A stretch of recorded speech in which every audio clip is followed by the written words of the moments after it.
You are in a video. We're making a video. Afternoon, everybody. The light's not exactly right here, but thought I'd make a quick update. It's definitely fall here in Missouri. And I've been preparing. Try to shield this. Doing a little work here. I have chestnut trees coming. First delivery here is going to be 10 trees. And they're AU buck trees from the wildlife group. And they're late droppers, very late drop. They're all grafted, but late, blight resistant, and they'll drop in late November. If not in December, you know, the buck fours, the AU fours. Come on, honey, let's go this way. So I've been clearing, and I apologize. Tore up. This was all brush. You see that? Down there. This was all brush, and the worst brush I've ever tried to clear. Full of thorns. If it could stick you or cut you, it was in here. And this I brush hogged today, mowed. So eventually, up there in the honeysuckle, on the uphill side of that cedar, row of trees, and then 25-30 feet another row, then another row get me just inside this, well, the green grass, which was all brush when I bought this place. And of course that's what 1 year of mowing does. I didn't seed that. It was all brush, not this bad, but it was grown up. So eventually there'll probably be trees down in here. Apples or more chestnuts. But, you can see some of my apples up on the hill. They're doing well. Everything's doing well. You coming? Come on, we're making video. Walk this real quick. I sprayed this honeysuckle up here. The greatest chemical I've ever used is called crossbow.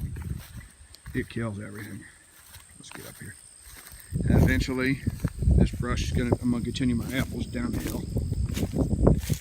I have quite the orchard here eventually. Come on, baby. Come on. So this is a possum haul. A little one. There's another one down here full of berries. I'll show you. I'll walk down and show you that. And it's staying. But yes, I'm going to clear the rest of this brush. I have apples coming in March. In March this year, another group of apples, probably, I don't know, 10, 15 trees at least. You can space them closer, every 20 feet or less. So apples from the top up here, my clover plot, down the hill. And then this, from approximately about right here, all the way down to the far end, is going to be chestnuts. Speaking of that, yes, I have apples coming in March also. I'm going to order a group of 10 Dunstan chestnuts. So there's plenty of room here. Like I said, I can always go out farther. I'm going to go walk down and show you this. But I have killed all this honeysuckle. Oh, this place smelled so good in May and June. See that? Dead as it gets. Some of this I cut today. The taller brush, I cut it and made, that's going to be quite the bedding area. Back up in here. I apologize, the light's terrible. But all this brush, these deer hide in. And eventually, yes, right in this, straight out in front of me is going to be the first row of trees. And then back here, I have time to let this stuff die off and rot off. Who knows, over the winter I'll probably burn it. But from this row of trees to the right, up before the brush starts, is going to be pawpaws. And, there's a strawberry bush. That's the name of the plant. It makes a berry and the deer love it. So this is possum haw. Possum, 2 words, H-A-W. It is a deciduous holly that's native here to my part of Missouri. So you see the berries? And I'm going to leave it. I don't think it's going to affect any of my chestnuts. I'm leaving that because it's native and the birds love the berries. So it gets to stay. I'm really glad I didn't chainsaw this thing. I thought I knew what it was when I cleared to the brush back to this point, but just look at this. Look at this mess. Hey, baby. So yeah, looking straight up. I'll go to the back here for you. Apologize for making you dizzy. A lot of cleanup work to do, but I have time. I'll get these trees planted here, second, third week in November. What to do? Yeah, straight up here. Straight up, probably just to the uphill, the left-hand side of that cedar is going to be the far tree in this row. And then 25 foot down, I'll do another row. Come up and stagger them. You don't want any trees closer than 30 feet. But I'm planning on doing, I don't know, 32, 35 feet apart. And this is the back corner. But the blessing is I have time, 3 or 4 years till these trees start nutting, to clear out the rest of this brush. And then I'm going to plant some kind of a ryegrass mix in this so you can harvest the nuts. You can't pick nuts out of this kind of stuff. So I have time. But the good news is I'm ready. You know, my trees come. If some of this honeysuckle's in the way, I'll get my chainsaw out and I sprayed it again today, by the way.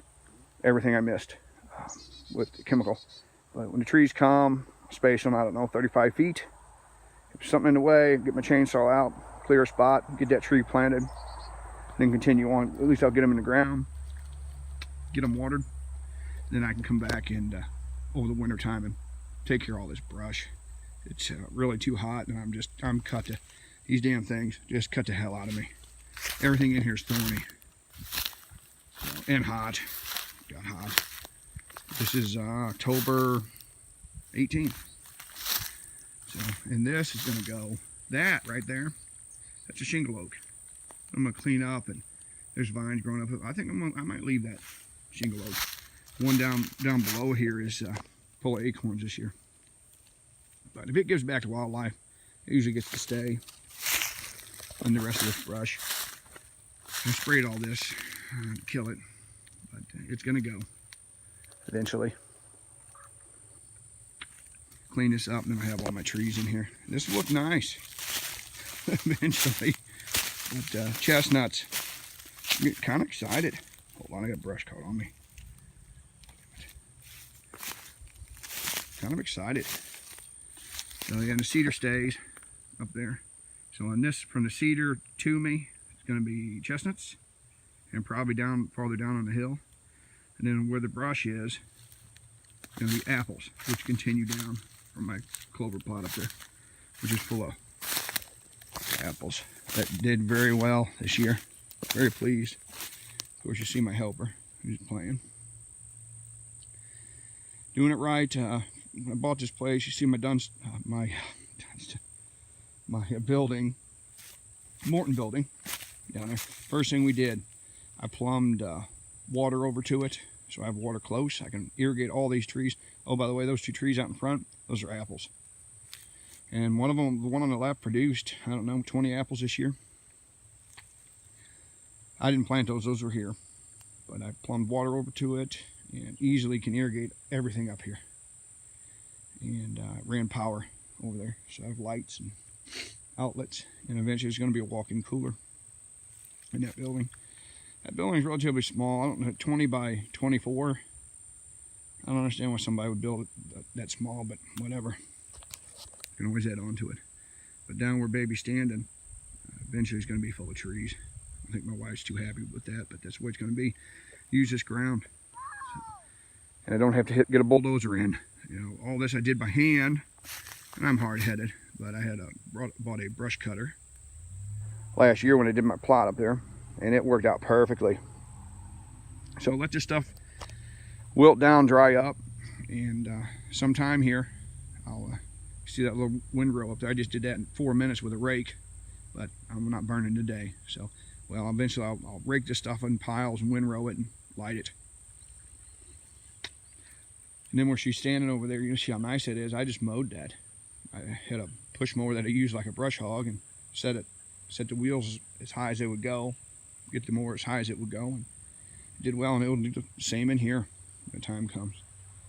So, very pleased, enthused. 3 or 4 years from now, I'm gonna be full of apples. I'm gonna have too many apples. Well, what a blessing! But we're gonna do it right. We're gonna make cider and apple butter. I actually have a kettle, copper kettle. My mom and dad have a apple butter kettle. She told me I could use it. So we're gonna make apple butter together just like we did when I was a kid. And probably sell some of these apples. I don't know. We'll see. The chestnuts, economically, it's a resource. So who knows? You get $5, $6, $8 a pound. Or especially if I do it organic. I'm not in it for the money. It's really for deer and all wildlife. And for me, we're gonna eat chestnuts. I have the AU buck chestnuts, developed by Auburn University for late drop. Who believe that? Dropping chestnuts into December, late November. Couldn't get any better. And these apples, so we'll see. If I make some money on it, fine. If I don't, fine. It's for wildlife. If it gives back to wildlife in any way, I'm always for it. But this honeysuckle here that's dying, yeah, this is gonna, I'll chainsaw this and pull it out of here and burn it. But yeah, essentially just about where I'm standing, straight shot for trees. Then to the right here is going to be the pawpaws, which do well in the shade, and that strawberry bush, and I apologize, I don't know the Latin name, but it's called a strawberry bush, and deer love it, is going to be up in this brush. So it's for all wildlife. But look at that honeysuckle. This stuff's hard to kill, but that chemical works. I really love honeysuckle, and the deer love it too. But back up in here, I just essentially created a bedding area for them, for these deer. It's so thick you can't walk through it, which is good. So, and I cut the taller trees out today, as a matter of fact. Cut them down, and you know they're all tied up with honeysuckle. So cut them down, and let them fall, and let them lay, and make cover for all wildlife, rabbits, everything in here, and to cut them down so my trees here in this row will get plenty of sun. It'll be fine. I'm not worried about that at all now. So there'll be updates. My trees are due to ship, 10 of them. 2 of those AU buck packages. 10 trees due to ship, I think the 13th of November, which is gun season in Missouri. So what a better way. I don't gun hunt. Well, if I'm starving to death, I would. I'm not above doing it, but I'm a bow hunter. It's fine. But you know, if I don't have deer killed, maybe I'll come out here one morning, hopefully get one killed with a rifle. Just fine. But I'm going to plant trees here that week of November. And then in the spring, March, more apples, 15, who knows, 15, 20 trees, who knows what I'll do. There's room for them, or more, we'll see. And Dunstan, a guaranteed 10 more, 10, one package of Dunstan chestnuts are going to be here in this row. So it'll be AU bucks, Auburn University chestnuts, 10 of those, and then Dunstan chestnuts down here below them. And who knows what'll happen, depending on the room, but there's probably room for this and not get on that good green grass. But I also have Osage oranges, trees coming, and deciduous hollies coming, and that I ordered from the Conservation Department, Missouri. So we're trying to do it right here. If it helps nature and wildlife, I'm all for it. So I've always wanted to be able to do this. And finally, the blessing is I have time and money and the ground to do this. So thanks, everybody. Apologize if I made you dizzy. We'll do an update and get these things in the ground and get this thing cleaned up. This is a work in progress. It's sad looking. It bothers me right now, but there's no point. There's no point in getting, beating myself to death. But I'm ready. I could, if trees came tomorrow, I could plant these things up here. Clear a little bit of this brush. Every 35 feet, okay, tree. Clear a little brush, get that tree planted. Boom, continue, and then in the course of the next row out here, no problem, just plant them. But I have time. It'll be 3 or 4 years before these things nut. So there's plenty of time to get this thing cleared up the way I want it and get some a good rye mix. Anything that grows low, so we can harvest these nuts. So, all right, everybody, thank you.